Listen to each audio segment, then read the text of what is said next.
Mfanye kazi ya Mungu kwa pamoja, kwa upendo na kwa ushirika, na jina la Bwana litazidi kutukuzwa. Wapokeeni. Baba, katika jina la Yesu Kristo, jina la mamlaka, ninakushukuru ni kwa ajili ya ibada hii ambayo ni ya baraka kwa watu wako. Jehova, ninawabariki na kusema ya kwamba wakashikane na wafanye kazi yako kwa ushirika. Jehova Bwana, ukiwashikanisha na ushikanisho utokao kwako.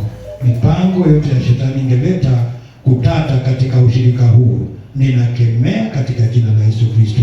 Baba, pokea sifa, ni kwa sababu utajitukuza. Katika jina la Yesu Kristo tumeomba na tukuamini. Mshangilieni Bwana kwa makofi mazuri. Unaweza kuketi. Unaweza kuketi. Bwana Yesu asifiwe. Ni uchungu, ninajua. Wakati mmoja ambaye ulikuwa na yeye, wakati anapochukuliwa anatolewa kwenu, ni uchungu, lakini huwa hivyo na imekuwa hivyo na itazidi kuwa hivyo. Semeni amen. Amen. Kwa Pastor